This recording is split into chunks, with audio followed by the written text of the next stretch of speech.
All right, welcome back to the Sci Fi Case project, part 20. So in this tutorial, we're going to basically create this piece here, which has some interesting elements here, as you can see. So if we look at Photoshop here for a moment here, this is the shape. You can see it kind of goes in and out, and it goes down. I know it's a little pixelated, but this is basically the shape here.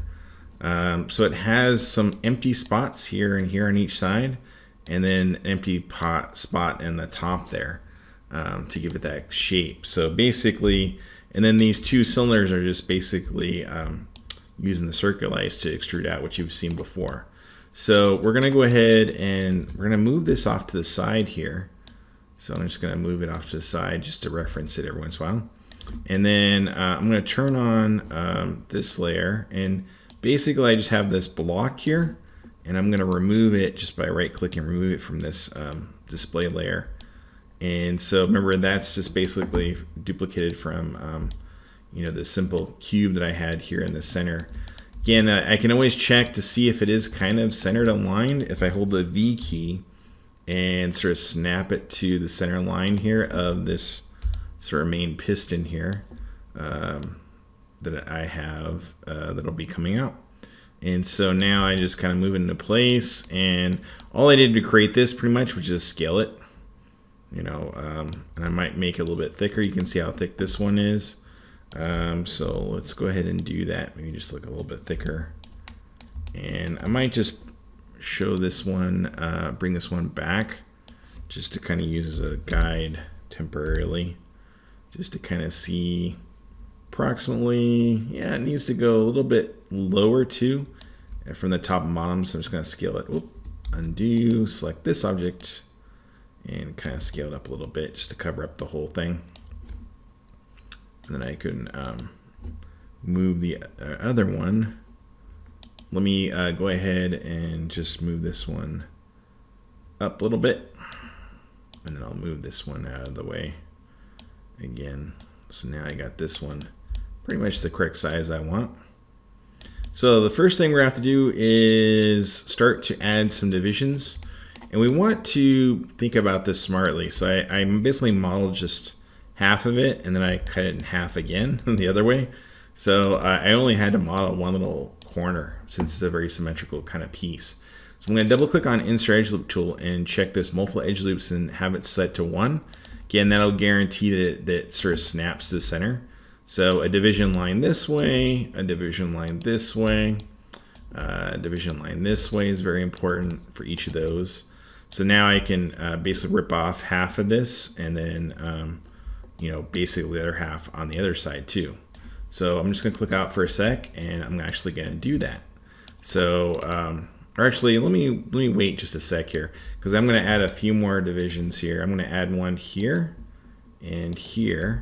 So that kind of gives me the spacing in the middle, and also gives me the empty side on each side there. So, which actually works pretty good. So again, I'm going to right click, go to face mode. Doesn't matter which side I delete. I'm just going to delete this half. And then looks like I missed a couple pieces, so just delete that. And then on this one, I'm going to hold the shift key and double click and get rid of that loop, and then double click on this flat plane here and get rid of that. So now, as you can see, we're getting smaller and smaller and smaller. Now this empty space in between here, I'm eventually going to delete, but is it the correct distance? Maybe it needs to go further out or further over. So as I'm looking at this, I think this edge line, I kind of want to pull it over to the right a little bit. So I'm going to double click on this edge loop here. And again, I'm just going to use the edge slide tool and kind of drag it over a tiny bit, maybe to about something like here, maybe.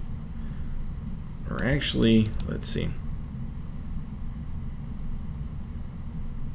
On the other one, I did have it about the same distance, equal.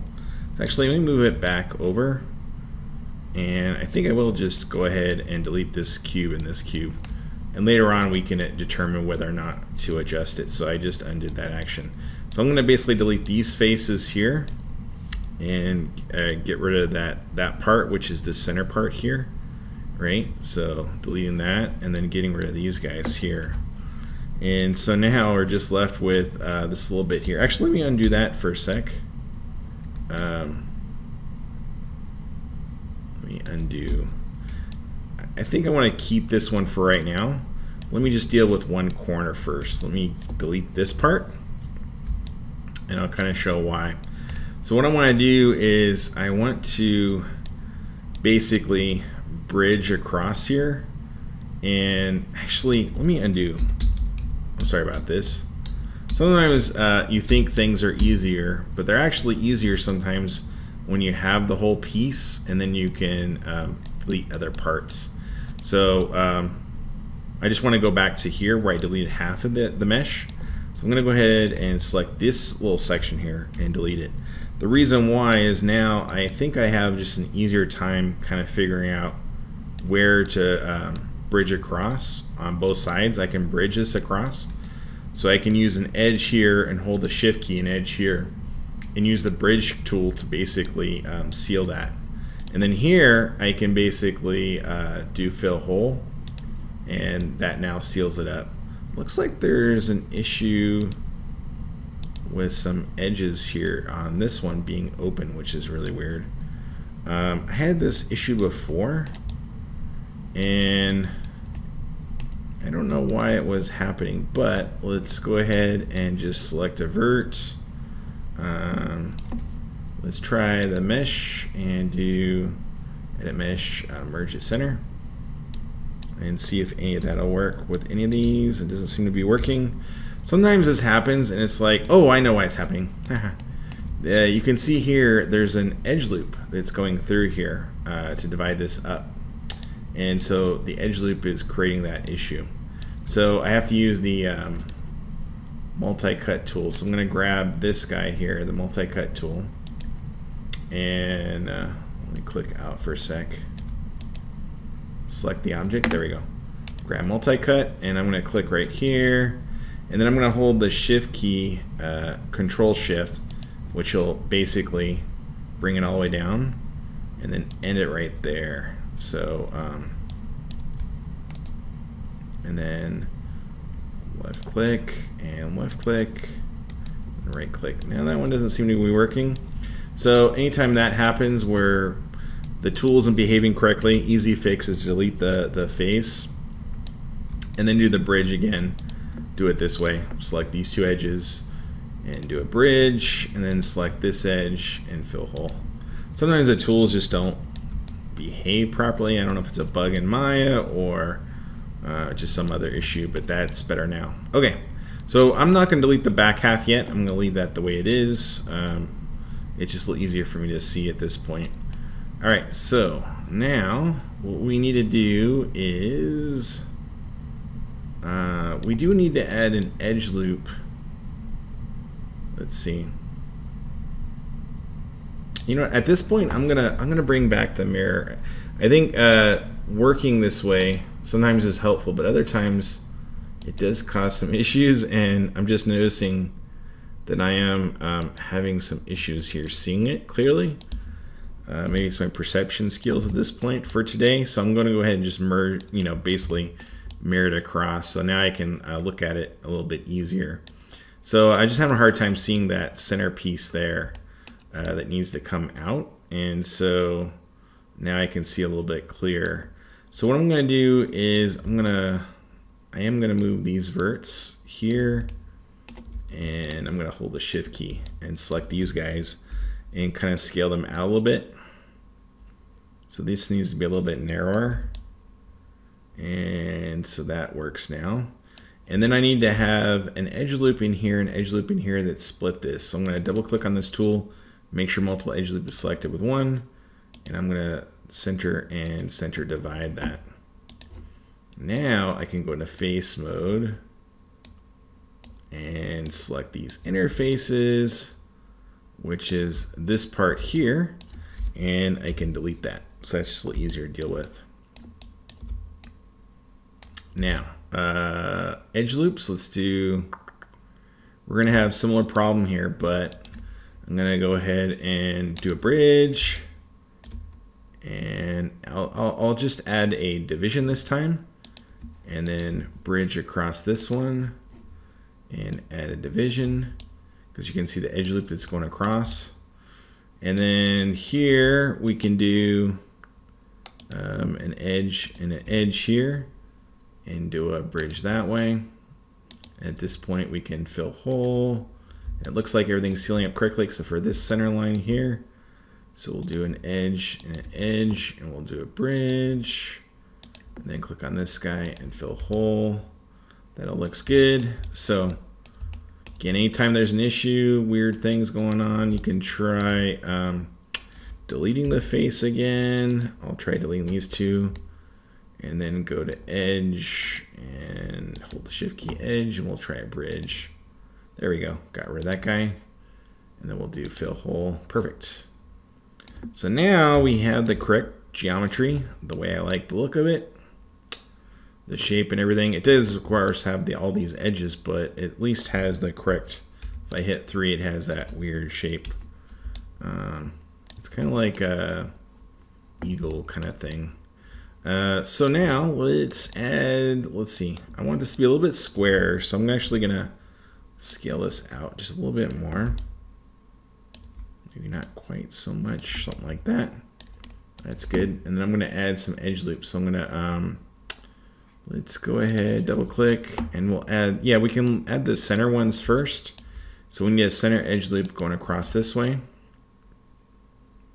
and this way, which it already is, to create the circle.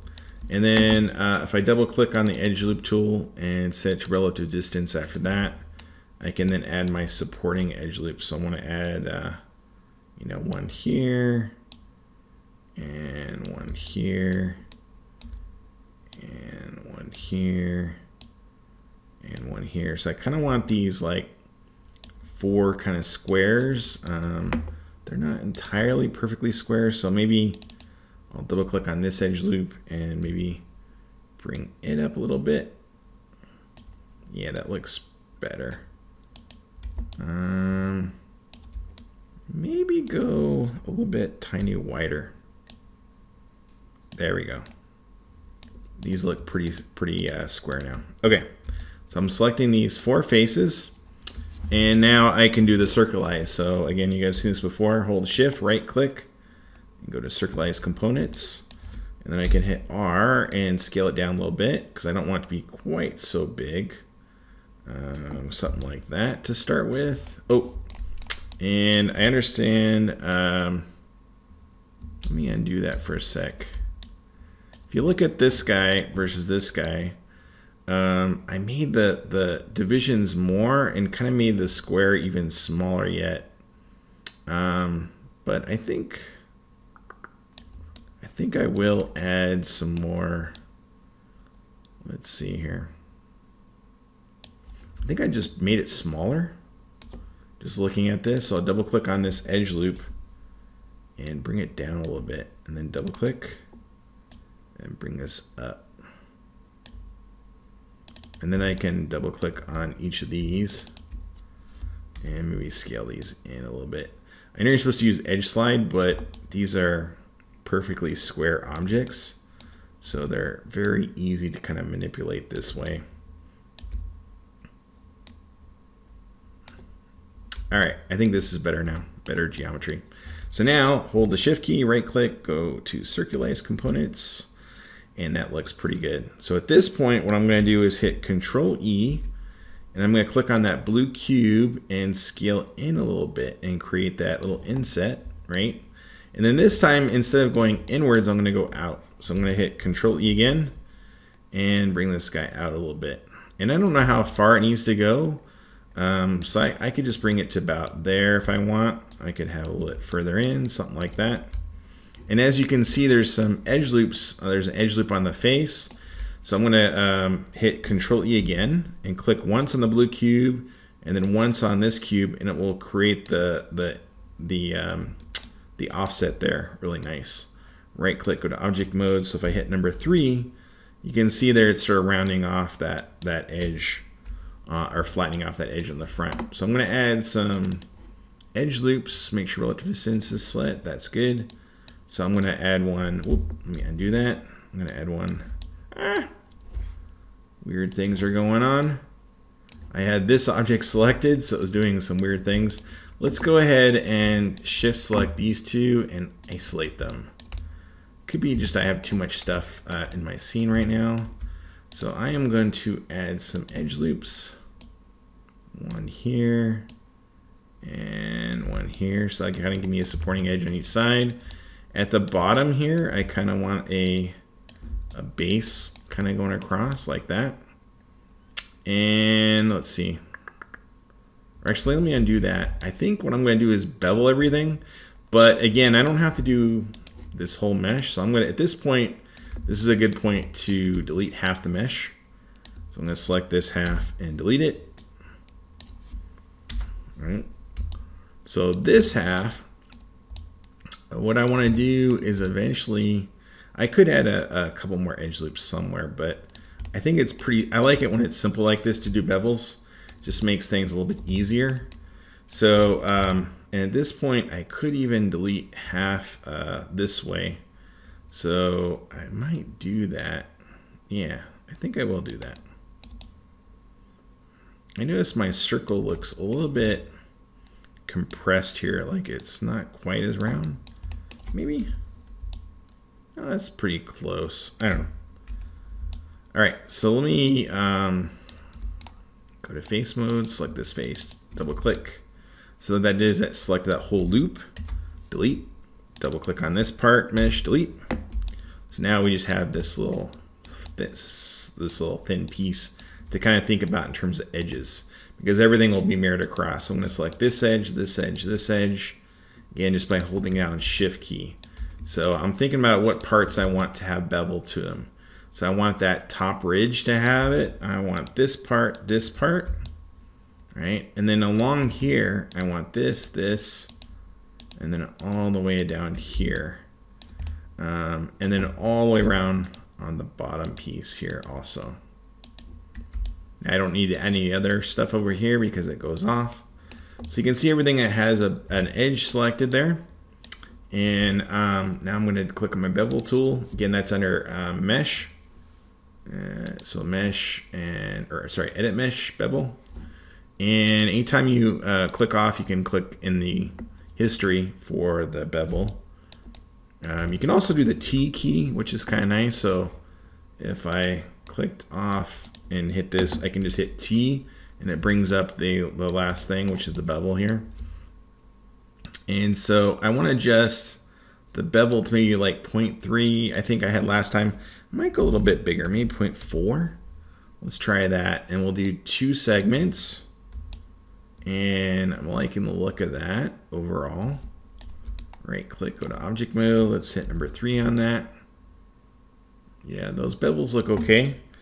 And they could be a little bit tighter. Maybe I'll do a little bit tighter. Maybe 0.3 was better. Now I need supporting edges, because you can see when I hit number 3, it goes all wonky. So now I need to add some edge loops for the whole thing. So I'm going to add, let's see, there's almost no edge loops in here. In fact, let me go to number, I'm on number 1 right now. So I'm going to go to the front here. I'm going to go across this way. I'm going to go across this way and this way. And then on this part, I'm going to go right in here. And then maybe one on the bottom there. And that should help a lot. Let's take a look. At number 3. It's starting to look good. It's holding the corner there better. But right here, I forgot to add an edge loop. So I need one in here to hold this. And then I need another one over here to hold that corner there.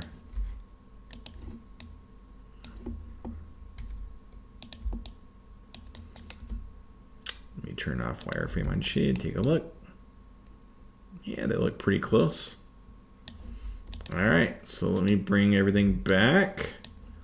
Let's turn on wireframe unshaded. And then fortunate that the pivot is actually still in the center point there, so that makes it great for mirroring.